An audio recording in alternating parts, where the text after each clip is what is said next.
கர்த்தர் உங்கள் பக்கமாயில் உங்களுக்கு எதிராக நிற்பவன் யார்? யாரும் எதிராக வரமாட்டார்கள் என்ற அர்த்தம் கிடையாது. எதிராக அநேகர் வருவார்கள். ஆனால் உங்களிடம் கிரியை நடப்பிக்கும் தேவ பலத்திற்கு முன்பு யாரும் நிலைத்து நிற்க மாட்டார்கள். சீக்கிரத்தில் காணாமல் போய்விடுவார்கள். நீங்கள் அவர்களை தேடியும் காண மாட்டீர்கள்.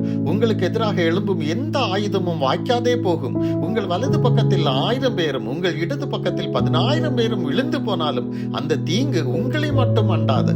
ஏனென்றால் உங்களை காக்கும் அரண் சேனைகளின் தேவனாகிய கர்த்தர்.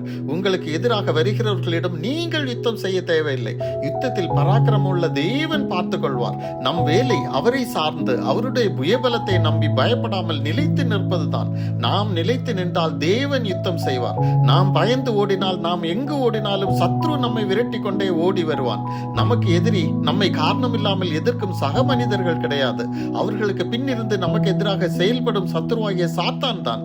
சரீரத்தை மாத்திரம் கொல்ல வல்லமை உள்ளவர்களுக்கு பயப்பட வேண்டாம், சரீரத்தையும் ஆத்மாவையும் கொல்ல வல்லமை உடையவருக்கே பயப்படுங்கள் என்று வேதம் நமக்கு கற்றுத் தருகிறது.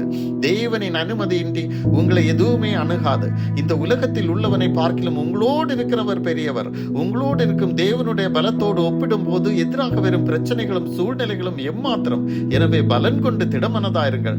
தேவன் அனுமதிக்கும் பிரச்சனைகள் உங்களை பலவான்களாய் உருவாக்குகிறது என்பதை அறிந்து கொள்ளுங்கள். உங்களோடு இருப்பவர்களுக்கு அவருடைய வல்லமையும் பராக்கிரமத்தையும் காண்பிக்கிறது என்பதை தெரிந்து கொள்ளுங்கள்.